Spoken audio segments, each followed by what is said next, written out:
here. We'll get started here. Let some additional attendees join here in about another minute. Is this a good smile? A screenshot. We should just go, hello. How many attendees? Looks like we've got a lot of attendees that can hear me now. Appreciate everybody jumping on. We're going to give it another 30 seconds or so, and then we'll get started. Appreciate everybody's time today.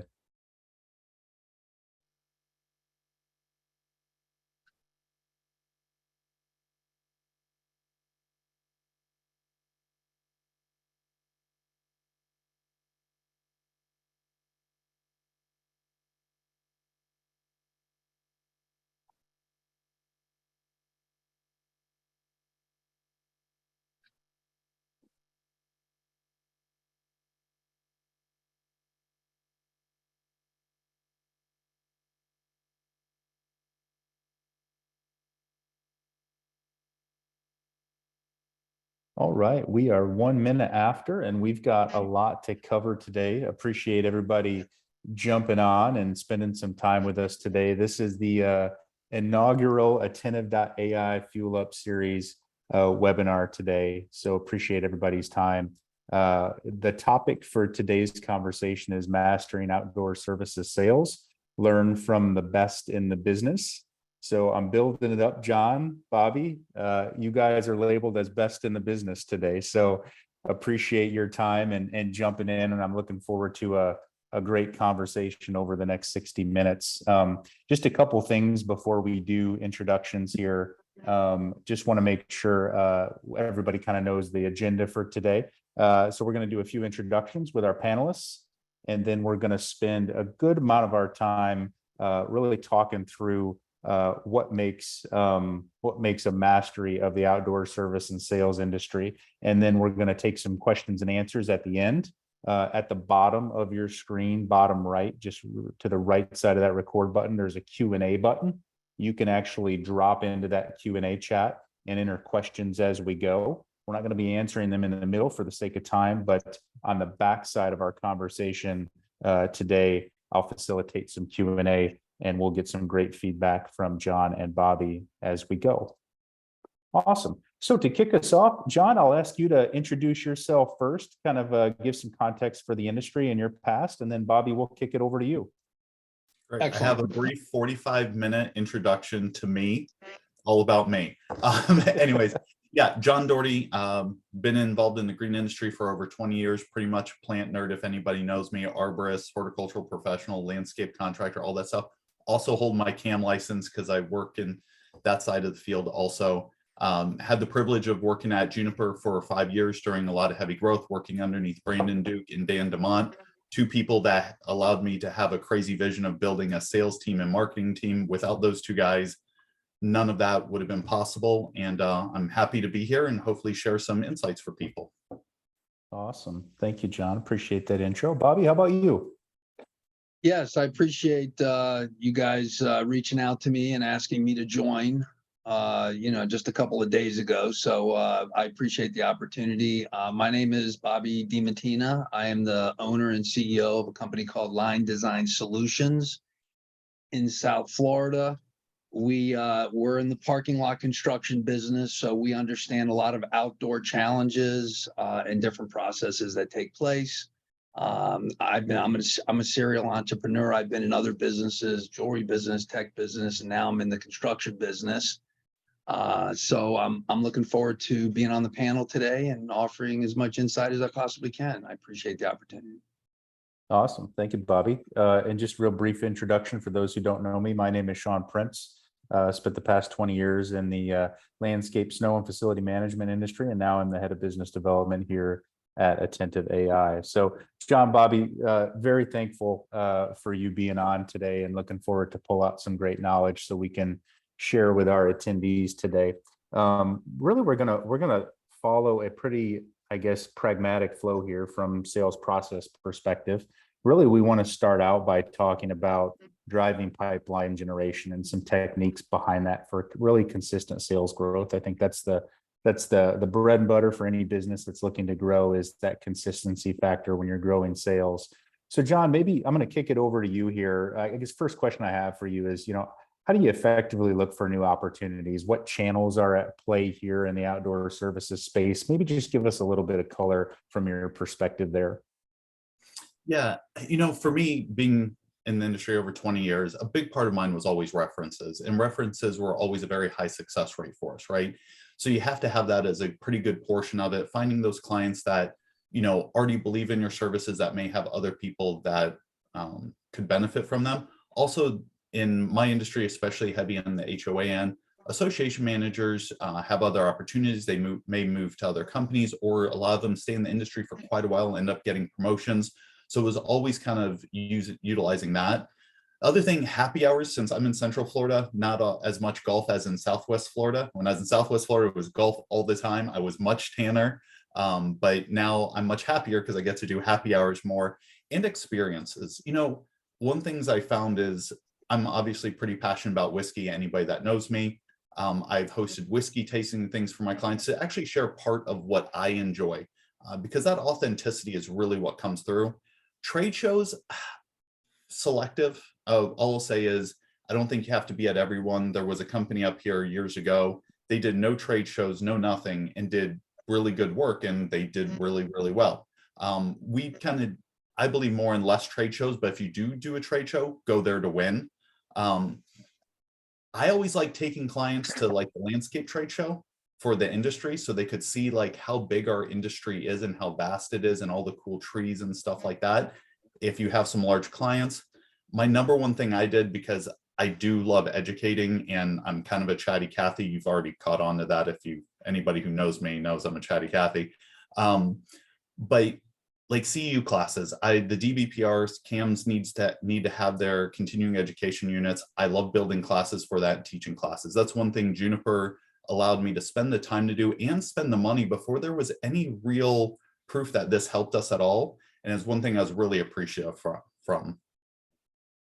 No, that's awesome, John. I'm hearing make it personal is kind of what I'm gathering from you, correct? Yeah, I always kind of found I stuck to the things I was really good at, and that's only a couple things. It's whiskey and talking about trees. So I just got to figure out how to combine those two things and share that passion, and it kind of comes through. No, that's great. Your Instagram handle is Chatty Cathy, correct? If I'm ever allowed back on Instagram, I try to stay off social media. I tend to get in trouble saying stupid things.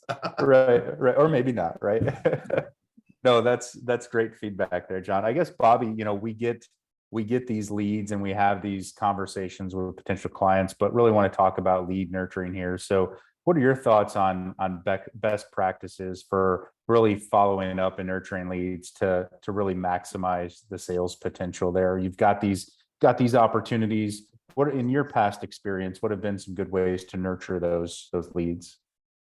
So I'll tell you, and with respect to what we do in this business now is, for me, it's about getting on the phone and calling our customers. It's about staying connected with the clients that we do business with.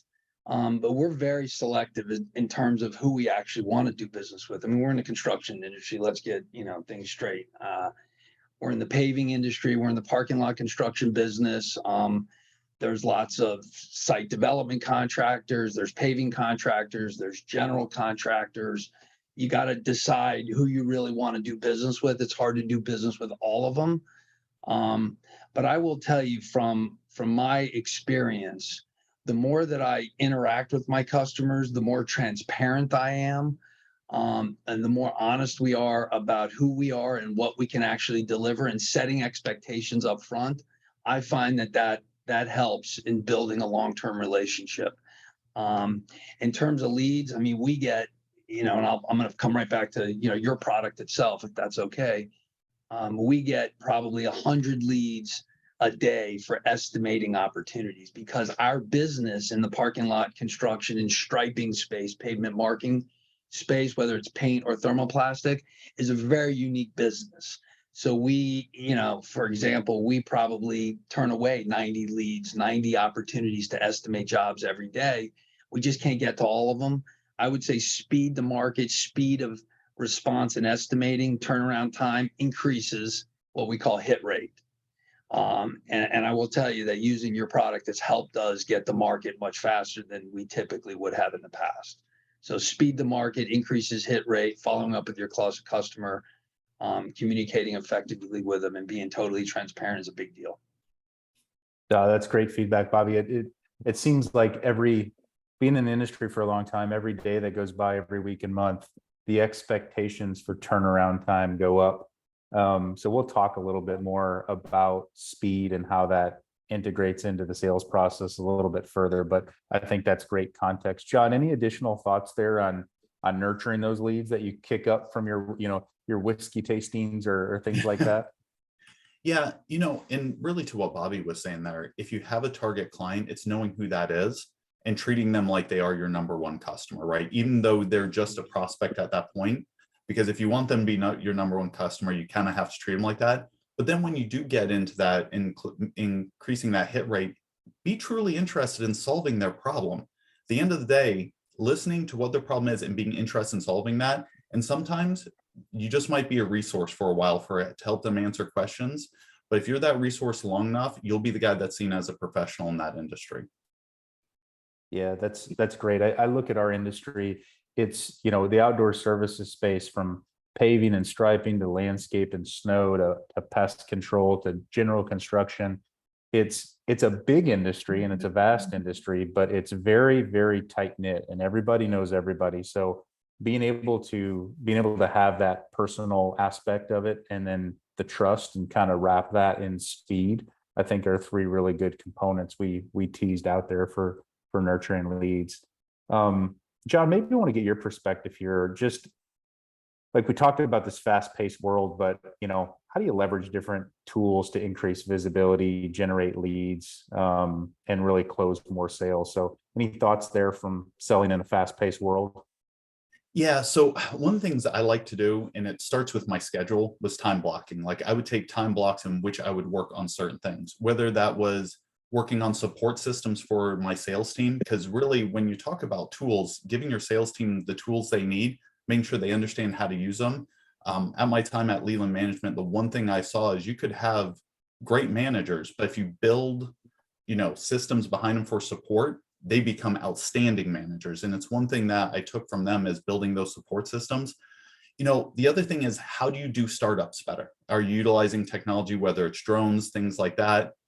Communication, Bobby hit on it. Like communication is key. We have so many things we can follow up useful now, whether you're using resources from local universities. I mean, here in Florida, we have the University of Florida Extension Services that provides so much information for us. But now we have things like Chat GPT that's pretty accurate most of the time. Sometimes it gets some stuff wrong and it's pretty funny, but it can help build that, narrative that you want to send out, whether it's an email or some educational things.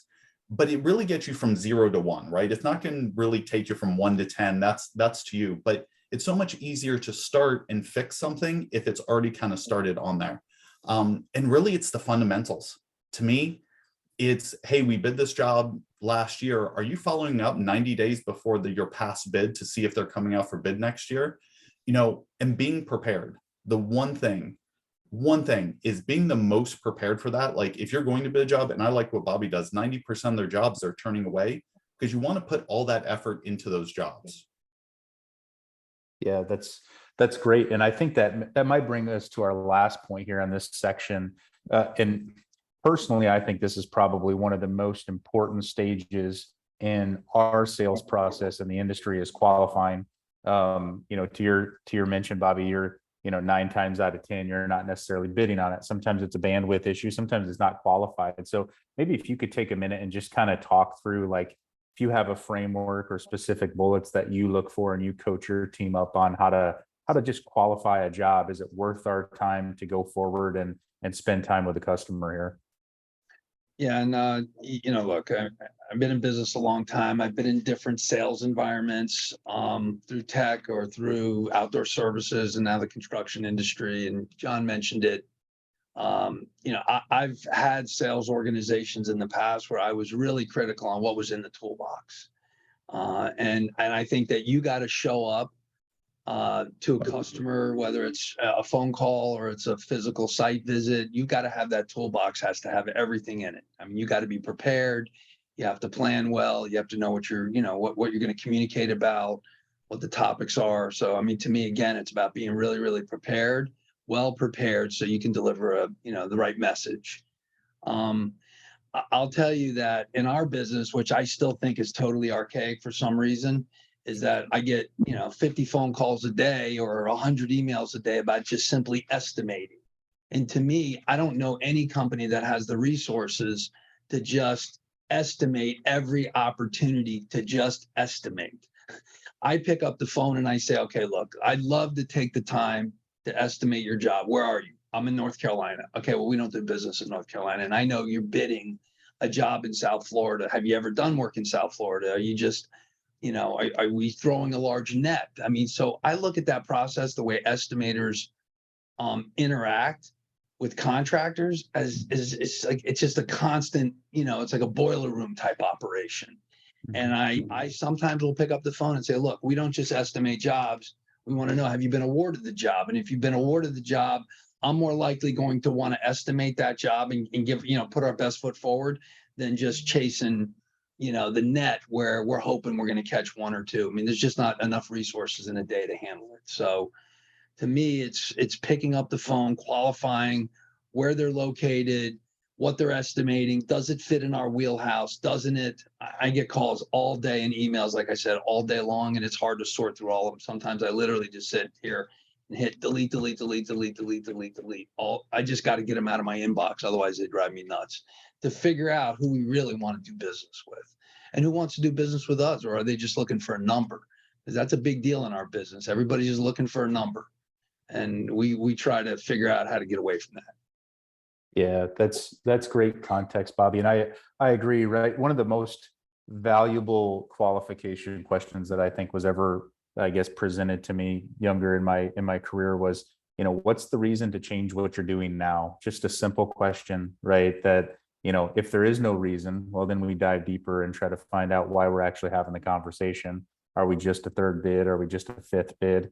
That type of situation. You can be strategic about that, but is there a reason why? And then, like, how do you dive deep into the reason so you can better, cater your value prop there, which makes perfect sense. And I'll follow on to that just for 20 seconds is if they're a local contractor, I will physically ask them, do you have time to meet? Can I come by your office and can we sit and talk about what's our core competency? What can we really do to help you? And can we really build a relationship going forward? And if they won't take the time to spend 10 minutes for me to come by and hand them a corporate capability package or introduce myself, I have no interest in moving forward. I mean, it's got to be mutually beneficial. So that plays a big role. Yeah, makes complete sense. The days of send a proposal over and I'll take a look at it, we're not necessarily interested in that, just because we've got so much going on these days, which definitely makes sense. So maybe pivoting a little bit, Bobby, I want to stay with you here. Making the sale, John mentioned, the fundamentals, right? And I think that's a great word, fundamentals, best practices. Can you kind of talk us through like how you understand the customer's pain points, a little bit to that qualifying side as well? It's interesting because I'm working on a new kind of bolting on a new product, which has to do with slip, trip, and fall remediations for HOAs and in our concrete space. I pick up the HOA and I ask them point blank, what's your biggest challenge right now? And a lot of times they'll tell you, they'll be totally transparent. I think what we do is we ask the question, at least I do. What's your biggest challenge? What are your biggest pain points? And what I'm getting out of them is a lot of times right now, their biggest pain points are slip and falls and liability related issues. And we try to find a solution for that. But I think you got to ask the question, and not be afraid to ask the question. What are your biggest pain points? What can we do to solve your problems? What are your problems? And I think you got to ask the question. Yeah, no, absolutely. Simple as that. Let's just put it on the table. I remember I took a class, a gentleman by the name of Steve McClatchy, and it was always called dead moosing it, right? Let's get the dead moose in the room up on the table and talk about it. And what are the pain points here? Makes perfect sense. And hopefully the answer you get and the answer you give, right, is something that is a differentiator. I think every business, I don't care who you are, what you do, you got to find that differentiator. Otherwise, you're just like everybody else. And showing up on time isn't a differentiator. So solid point there, Bobby. I love it. John, kind of coming over to you here, like, we talk about qualifying, we talk about, the pain points of the customer, but can you kind of walk me through like your process of like how to navigate that buyer's decision-making process? They could be different, they could be fairly similar based on what vertical you're in. Can you kind of walk me through your ideas there? Yeah, for me, it always starts with the details, right? And when we're given a request for a proposal, generally these are larger jobs with 20-page proposal, like RFPs and everything that's in it. Understanding that process and not missing something in the bid is huge, because it shows them that you actually understood the bid. And I'm shocked from being on the other end of this as a CAM, like how many times people just, it's a boilerplate and they send it out, and how many of those just get kicked out. Also, like, I would ask if the CAM or had time to go to the property, or if there was a board member or committee member that would like to go. That was always a big part of mine, is like, CAMs are so busy. I truly don't think, until you've done it, us as contractors, I know we get frustrated in dealing with association. If you knew how much they had to cover, listen, they would love to go take a 1-hour drive around the property if they weren't dealing with roofing and paving and CCNRs and all the other myriad of things they need to deal with the board. So sometimes asking for a committee member. The one trap that I've seen some contractors do that pays short-term goals but really hurts them in the long run, they try to go around the association manager and get to the committee of board members and meet with them. It might work 1 or 2 times. It might work 10 times. But in about 6 months to a year, you're going to find yourself, word travels fast. It's a small industry. Like, you start going around the association manager. So just follow the process. Also with, not to, promote Attentive, but like getting your estimates done and having it automated allowed us to like kind of go back to the client before we submitted the bid, be like, make sure of boundaries and things like that. Because shocked how many times, hey, they didn't have this included in the map, and then something had to get sent out to the other bidders on that. And proposal size, the days of these giant proposals, it's going away. After COVID, people's attention spans about 37 seconds. So a third of how long I've been answering this question. But like, get it down to where you actually have the solutions for it, right? Like, yeah, it's great. You have all the stuff your company does. What are your solutions for me? That's what people want to know. That's what they really want with that. And if you're not willing to put in the effort to put in the solutions of directly, specifically for that community, why are we bidding it? Like, why put in the time? Yeah. So I'm hearing trust. I'm hearing speed kills. And then on the proposal thing, I couldn't agree with you more. I've been guilty of a 75-pager right before, and it's just, you're sitting there in person and it's disheartening because it's just flipped to the back page and let's take a look, right? So I've been there, and I think being prescriptive nowadays is, I think it's a very high leverage skill to be able to take something that we think is complicated and make simple. So if you can summarize it in 3 to 4 pages and get your value across, I think you're well ahead of everybody else. That's great.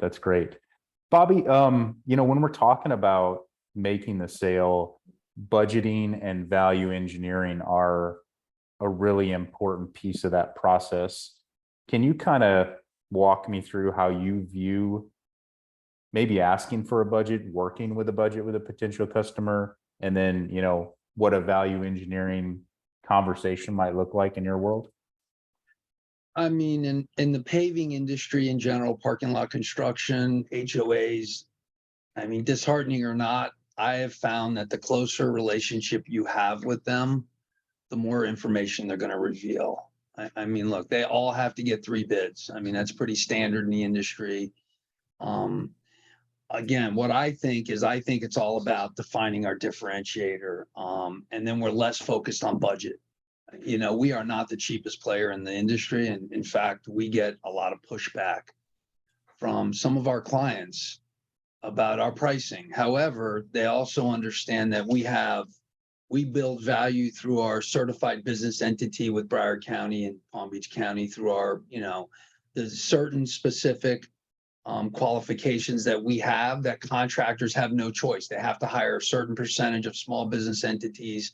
The number isn't, it's growing exponentially. It's, we just won a bid just because they had to have 40% of their contractors had to be CBEs and SBEs in the county. And they weren't going to get, they were able to meet that 40% number, but they had to work for it. And we are one of the only contractors in Broward that does line striping that is a CBE. So then that creates value. And then what happens is, to me, the follow-on is that overcomes the budget. They have no choice. So it's not about the budget. It's about the value and what they need to get qualified to do the job. So I think it's defining, again, back to pain points in our business. There's a lot of engineering inspections. There's a lot of very specific things that have to do with vehicular traffic. And when we stripe roads, there has to be a certain amount of reflectivity, and they understand that our guys are professionals. Our equipment is superior. And I think that's what builds the value proposition. But again, back to being a differentiator, I think you got to define who you are. And I think that creates the value and overcomes the budget, if you will. You're not so focused on the budget, you're focused on the deliverable. Yeah, that's great insight, especially on, my background. Bobby's more on the landscape side. So hearing you kind of talk about some of those like specifics that are there for everyone to adhere to is pretty interesting on the paving and the striping side, because I didn't necessarily look at the industry from my vantage point that way. So I think that's good feedback for our audience. John, I guess maybe same question. Maybe I'd like to converse that with maybe how you view it from the landscape side in regards to budgeting and value engineering. And I'd love your perspective because you've kind of been on both sides, right? Yeah, but knowing the budget's a two-edged sword, man. It really is. And that's where I think knowing your product and having something, I'm a nerd when it comes to this. I knew our estimating system and our production rates. This is what it's going to take for us to do this job. And it's having those conversations. I've had people in some of our largest jobs we've sold, we've been considerably higher than the current contractor. One instance still scares the crap out of me. I remember with one of the regional directors, the community asked, why should we pay you more? And it was $250,000 more. And before I could get a word out, and that tells you how fast it is, because all I do is talk, right? He goes, well, just look around, which made me nearly pass out in front of these guys when he goes, you want to know why you should pay us more? Look around. And he said it, kind of look around like a jerk. And I'm like, if he just cost us this multi-million-dollar job, all the board members are like, oh, yeah, you're right. Look, that's why you're here. Like, I can't, this is what we can do it for. We did then sit down with them and say, hey, we understand their budget constraints. And then we got to a conversation of sitting down with them with their whole budget, enhancement and everything, and where we kind of move things around. But if we don't have enough people to do the job right from the beginning, why are we going to get it just to lose it in a year? In landscaping, you lose that job in a year, you've lost money. Like, you need 3.5 years just to make up for the capital that you put into the job, starting them up. So that it can be a two-edged sword. And I think if you, like Bobby was saying, if you know your price and you know what it is, you've got to stick as close to that as you can. Yeah, being confident with knowing your cost structures is what I'm hearing. So you can go in and have a confident conversation with your potential customer. That's great. Last topic here on making the sale fundamentals. John, maybe we'll go to you first on this. Building a strong sales team. So, just for everybody in attendance, they're thinking about, okay, I need to improve my sales team, or I need to think about my sales team differently. What are some key thoughts on strategies for hiring, training, motivating for key and optimal results there? So for me, I was lucky enough to, again, working with Dan and Brandon. When I got there was only one other salesperson, one of the best salespeople in Southwest Florida, and Michelle. So we were lucky to start with there. Then I was there, and they allowed me to recruit some of the best salespeople in the market. And we did a strategy that was less salespeople, but just better. And I really have to hand it to those guys, because nobody was doing that. Everybody was getting this cookie cutter salesperson, and they sell 1 million and they do this. Well, we went a different route with it. And, them having the vision to allow me to do that was pretty cool. But then it was the training, right? I come from the operational side of stuff in production. So mine was all about making the sales team one team. So when we did trainings, it was more them as a team working together and doing odd stuff when we do training, like setting up a trade show display and taking it down and who could do it the fastest. I mean, that was a lot of those things that we tried to kind of do, and doing company trivia. You'd be shocked how many people didn't know when our company was founded, why we were the colors that we were, but we made it like fun trivia games and stuff like that, and then brought them together for dinners regularly, a few times a year. So everybody could share it, because there was this thing of, I don't like that scarcity mentality. Just because someone else is being successful as a salesperson doesn't take anything away from you. Us as a group are successful, because the fact is, if you have a giant sales year, generally the next year is a little bit harder because you're onboarding and doing all that kind of stuff. So it takes a whole team. And if you go to that individual, be like, oh, they did so great and you did so horrible. Well, you're going to need that person next year, and they have a better potential of selling. So it was also winning as a team was a huge factor. Great feedback there. I think it's key to sales teams need to be brought together. They need to have some fun. There needs to be some camaraderie there, and looking at it as one team, I think, is really important. Okay, so moving on, let's go to our third section out of 4 here. How to be relevant in the competitive sales market. And John, I'll stay with you here. How to get ahead. So thinking about things like, the speed that we talked about, the trust that we talked about, having robust qualification conversations. Talk to me a little bit about making it easier for your potential customer, your prospect, to buy from you. It's all about the tools, right? And it's having trained your team to understand the tools that they have. If you ever had to debate somebody, which is never fun. I've been married for 24 years, so I haven't won one yet. I found my most successful kind of strategy is I don't need a lot of points. I only need 2 or 3 solid things that I know for sure I'm going to win at. Still haven't in my marriage. But when it comes to sales, like, take those 2 or 3 differentiators and make that your focus. If people can't beat you on, even if it's just one thing, make that your stand of what you do. The biggest mistake I see that goes on is people put too much, and then it's distracted. It's like when you go try to select jelly, right? And there's 1,500 different types of jelly. There are just 4 types of jelly. We make that decision and go on, right? But we can do that to our clients too, where we end up providing them so much information and so many things that it all just kind of blends together. So it was really focusing it down on a couple key points that we did really well. And when it came to doing HOAs, that was our specialty market. Good luck beating us at it. And we had certain parameters of how we would sell that, and did very, very well at it. Great. Yeah, that's good. That's good. Being prescriptive is very important here in a couple different veins. Bobby, thinking about, just building trust with the customer, maybe we'll dovetail these two together, building trust with the customer, and how not necessarily sell the customer, but sell with the customer. Can you kind of give me your thoughts on building trust and maybe coming alongside the customer?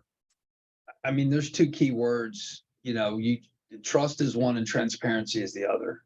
I mean, I think that customers have been sold their whole lives.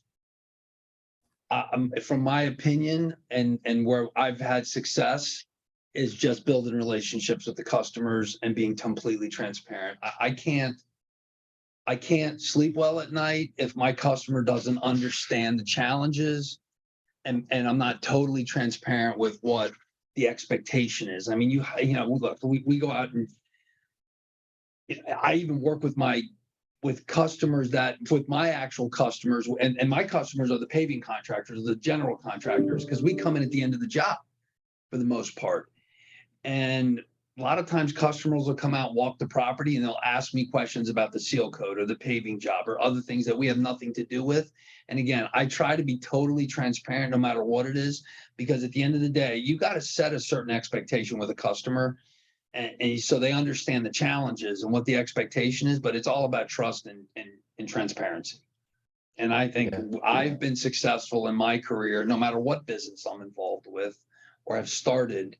And I always say my database is my life. I mean, that's my entrepreneurial backbone. It's because I have a large one, and I feel like I could start anything and be successful because I built trust in people. That's the key. Yeah, while you're talking there, Bobby, it reminds me of a saying that I always love this saying, like, if you have good news, tell the customer quick. If you have bad news, tell them quicker. Yep. And that, the bad news that you might have, right? Your team or your crew or even yourself might have like messed up. But when you're working with a potential customer, that's a key opportunity to build that trust and saying, hey, here's what happened. Here's what I thought about it. Here's what we're doing to fix it. Let me gather your inputs. And that creates a key moment, I think, to build a relationship and a partnership. Listen, we know we're not perfect. We know we're going to make mistakes. Our guys are always growing. That's part of life and business. But you're right. You hit the key. You hit the nail on the head. Is that you're going to screw stuff up. You got to be responsive to it. You got to be honest with your customer. And you got to be, you got to fix it. That's it. That's all they want to know is they're going to repair whatever it is, make it right. And when you do that, you do have an opportunity to build that longer lasting relationship because they know they know you're going to deliver the good result, good, bad, or indifferent. Yeah, absolutely. John, I want to pull you in here too. Just any additional thoughts here on this topic of trust and selling with your customer? Yeah, I always found, great salespeople sometimes come off salesy, and they know you're a salesperson. They know by the vehicle you drive, they know by the presentations, they know because you've been to lunch with them 27 times, right? So two things I always tried to use to my advantage. One was I had a great production team, right? And some of the best in the industry.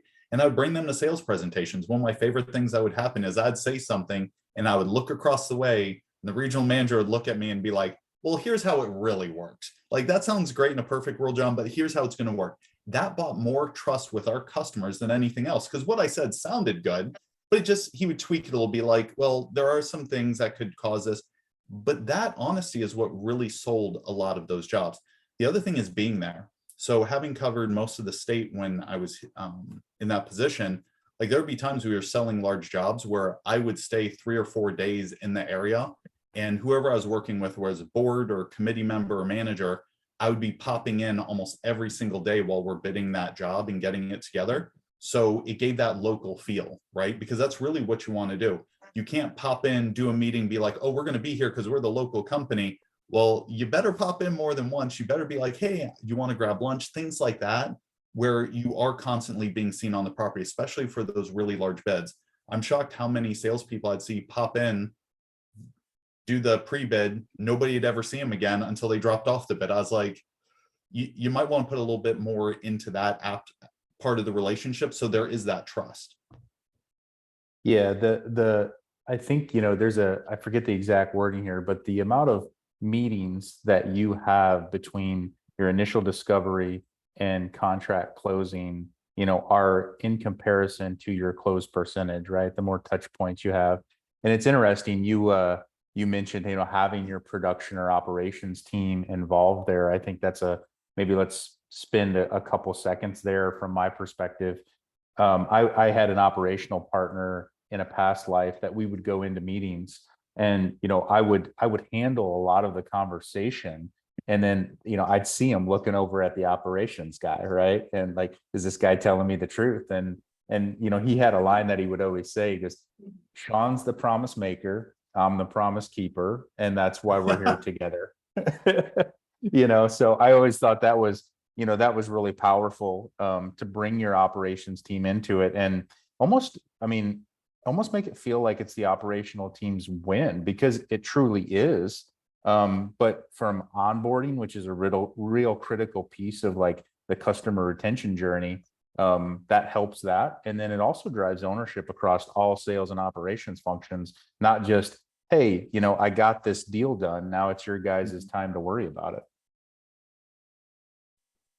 Good feedback there. Maybe one last question, John, just on sales performance, analytics specifically.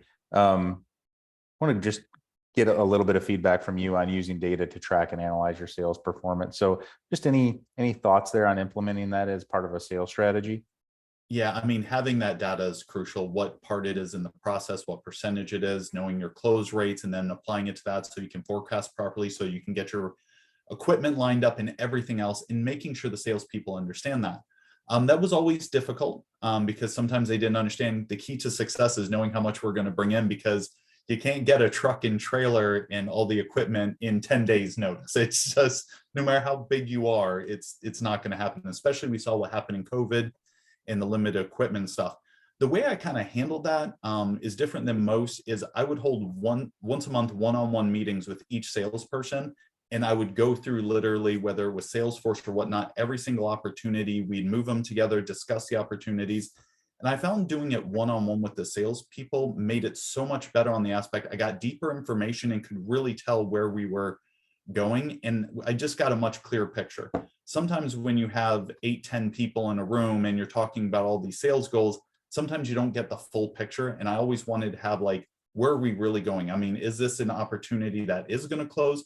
Because some people's 70% isn't somebody else's 70% close rate. You know, some people's 30 is their 70, some people's 70 is other people's 5. So I always like to have the one-on-one meetings and then just go through it. And there was a lot less pressure on the sales person to be in front of other people.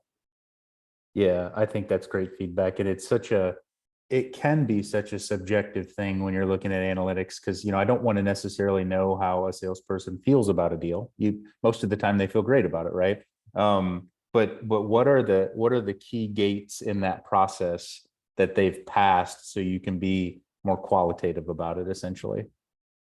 Yeah, and for us, I always kind of had that checklist that was like, do we have a strong relationship with the management or the management company? Do we have a relationship with the board member?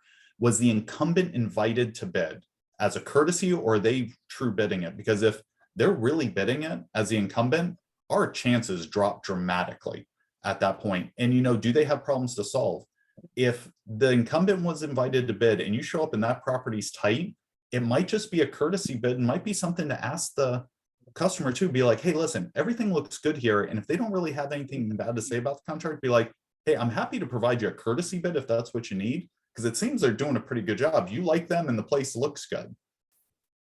Yeah, that's a great way to maybe open that conversation, because a lot of times, be transparent here, right? We got together and kind of talked about the flow of our time together today here. And a lot of it was around not necessarily the quality of the sites, but it was the communication. And you can't always see communication out on those sites. So, dead moosing it, so to speak, again, and putting it on the table and say, everything looks pretty good. Why am I here? Type of question. That's pulled out a lot of good information in the past. Well, that's good. I want to be mindful of our time here as we're getting close to 1:45, and want to make sure we have some time for some Q&A. Just a reminder for all the attendees, if you want to drop any questions for the panel, you can do that in the Q&A section down below. So, Bobby, I want to pivot here to our last section, tic-tac-toe secrets to your winning streak. So we'll go over to you first and then over to you, John. But I want to talk a little bit about leveraging the power of just technology, automation, improving sales productivity, whether that be from a CRM business perspective. John mentioned drones in the past, but can you kind of talk to me a little bit about how you think about that technology piece and maybe some best practices that you can share with the teams? Yeah, it's always evolving. I've been in this business for about 10 years. And again, I mentioned earlier, some stuff is fairly archaic still. But I will tell you one, and I had an estimator, a very high level estimator, senior level estimator for the last 3 years. And I always used to call Andy and say, why does this stuff take so long? What are we doing? There's so many checks and balances. And as John mentioned, there's, estimating packages are 20 pages deep with all kinds of information. And to me, you've got to turn that stuff around. And I will tell you that over the last couple of years, we started to get bombarded by estimating services. And again, I'm hitting delete. My inbox is full of them. Phones are blowing up. I don't trust anybody. I don't want to trust somebody with that process. And I will tell you, we've selected a company to move forward with. I think you know who it is. And so far, I'm telling you that process in the estimating world, outside of the other basic stuff, the CRMs and the AP and the AR systems and the QuickBooks and whatever that, the customer relationship management tools and finance tools, this is a game changer. Our industry needed to find a way to pump out estimates faster, and time is money. It's that simple. at a more cost-effective approach. And, you know, one of my guys, Richard, came in before this call started and said, look, I think we can accomplish exactly what we want to do, which is broaden our opportunities, expand into Dade County, expand into Palm Beach County, bid more work in and around the state of Florida, just because we can get to the market a lot faster by being more responsive, from a technical point of view, being more responsive using an AI type technology, to just turn bids around faster. I think it's a game changer. So I will tell you that from our perspective, it's part of our sales strategy, is just getting to fill the pipeline more. And I think at the end of the day, I mean, look, people are looking for bids, and if we get them turned around faster than anybody else, I think you have a better shot at winning the bid once they get awarded the bid. Yeah, great feedback there, Bobby. I think, you know, just what I'm hearing and two, just from the takeoff process and expanding it, you know, where are the bottlenecks in your business, right? Identifying those, and then how can you potentially bring technology to bear on those bottlenecks to help things. It might mean you don't have to necessarily double your staff or add to your staff by 25%. There might be a tool out there that could enable your current staff to be just more effective and more efficient. So I think I appreciate that feedback there. Sure. John, just want to gather your thoughts there from a technology perspective in the same vein. Well, like Bobby talked a lot about transparency and accountability, basically. Like, so I used to utilize quite a bit. I love drones, stuff like that, that allowed our teams to visualize properties, see where we've improved, where we might have slipped back, and keep things kind of in line and be transparent and have some accountability with the client. Obviously, you know, I'm a big fan of Attentive. We started with, when I was with Juniper 2+ years ago, we were reaching a point where, you know, finding qualified estimators and training them on how to do this and understanding different types of turf grass and all these things was very difficult. And we had reached a point of growth where we were having a problem handling the influx of bids, because it's not like they all come in evenly, right? You get 15 one week and you get 2 the next. And really the automated takeoffs tied in with our system really made a huge difference. And, you know, looking at the future, really that's the wave of the future for estimating, but also now looking at what we have with the Chat GPTs, Perplexity, and Bard that are coming on. I think understanding those technologies and how they can help with customer service, but even just in our daily lives with Microsoft Copilot coming in, really encouraging people not to run from this technology because it's not going anywhere. I think of it as the next layer of just making our teams that much more efficient, not replacing them. Yeah, no, I agree, John. I think, you know, I've used pretty extensively Chat GPT and Bard. Obviously I'm pro Attentive, right, as well, but it's interesting how these things are evolving and evolving so quickly. I think, you know, if we're not necessarily talking about a specific point of technology, and we're just talking about a strategy, one of the main things that I might say, you know, to the audience today is more of like, just schedule some time, you know, on a weekly basis. It might be 30 minutes, it might be an hour, but play around with, you know, looking at Attentive, play around with Chat GPT, play around with Bard, and identify those bottlenecks, and like, how can you make some small tweaks via technology into your business? Because I think the people that do that and make the time and space to just think about their business that way, or their process, you know, if they're not a business owner, but a sales process, for example, or something along those lines, I think that could be a really important factor to add some velocity to what they're already doing.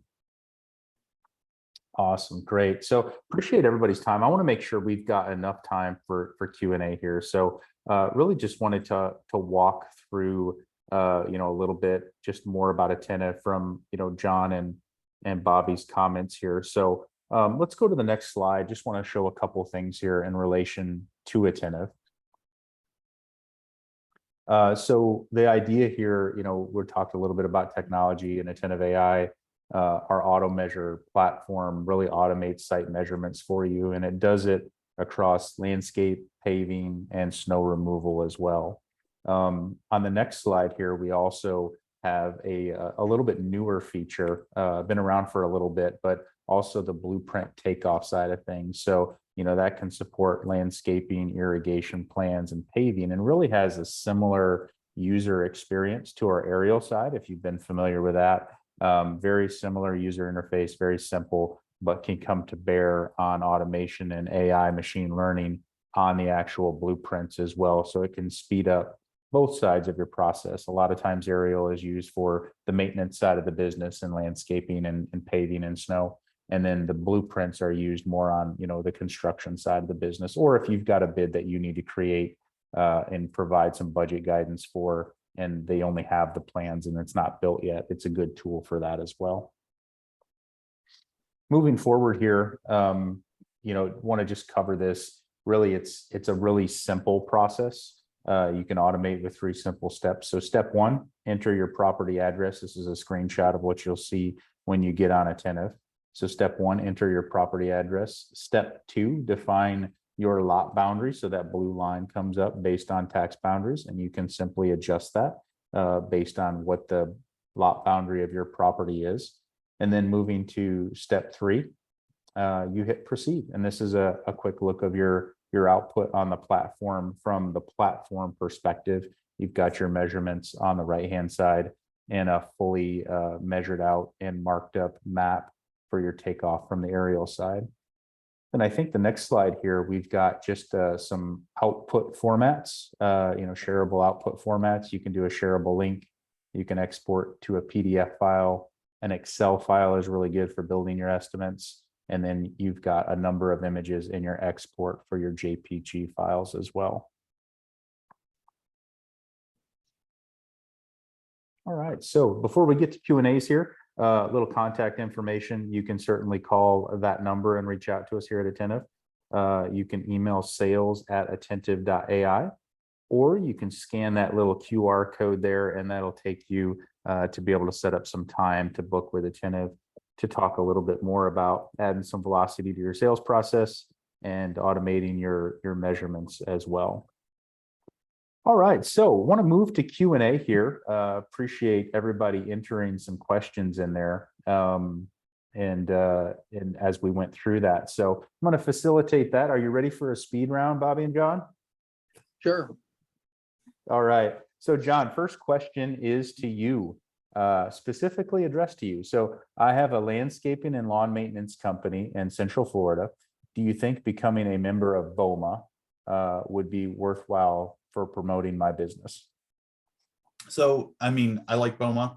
I just make sure it's a good match for industrial and commercial and have plenty of experience in that. BOMA managers are some of the best and the most proficient. They don't tolerate fools very well. Not saying this person's foolish, but just make sure you have your ducks in a row and you have strong references. And if you can get a sponsor to go in there, because I think you have to get a member to kind of sponsor you in, it is a great organization. I was a little bit more partial to CAI of Central Florida, the Community Association Institute, as I sat on that board for 5 years. And that's where, when I started a long time ago here in Central Florida, where I kind of made my bones of getting business and meeting new people. Awesome. Great feedback there, John. Bobby, have you had any experience with BOMA in the past that you care to comment on? We've not, but lots of paving contractors that we do business with are members. And I think they get, a substantial amount of benefit out of it. We're members of NUCA, which is an underground contractors association, because we do a lot of road work for underground contractors, once they cover up pipe work they do. And then we've done a lot of nonprofit stuff. I sat on the board for a group called Construction Angels. I'm not sure if you guys know or are familiar with them, but they're pretty much first responders when it comes to any type of fatality on a construction job. And they've got, obviously offices in the state of Florida, but also they're now in like 22 other states. I was on the board with them when they were only in the state of Florida. They've grown significantly, and I get a lot of benefit out of being involved with Construction Angels. They do lots of events. So those of you that are looking to get involved with a nonprofit of any sort, Construction Angels is certainly one that I think brings a lot of value. Well, that's great, Bobby. I hadn't heard of them until you just mentioned them. So appreciate you bringing that up. Okay, next question here. We focus on building great customer relationships and doing quality work. So individual here, we've been successful in securing new business from existing customers, most of whom are commercial property managers. The challenge is getting business from customers who don't know us at all. any suggestions on how to break into those? I've tried mailings, going to their offices, cold calling, etc. So Bobby, maybe I'll pitch that over to you and then we'll swing over to John. I mean, like personal references are a big deal. Personal and professional references are a really big deal. We've done a lot of the same stuff. We've done flyers, we've done corporate capability packages, we've done, flyer discounts, and we've done everything there is that you can possibly do to get some exposure. But for me, it's a lot of it is grassroots. It's just, our business is a lot of grassroots. You can attend some smaller shows, you can do some local nonprofit stuff, you can join many different associations, but a lot of it is just grassroots. And it's, asking your existing customers if they have other customers that they think that would be a good fit for whatever your value proposition is, whatever business you're in. I think that's a big deal, because customers who like you and trust you will certainly, I found from my experience, will certainly give you names and numbers of other people that they do business with, or other property managers, in the same market, that they would put their name behind you and your services. So I think the asking for other names and numbers and leads is not out of the question. I think that's a good way to go too.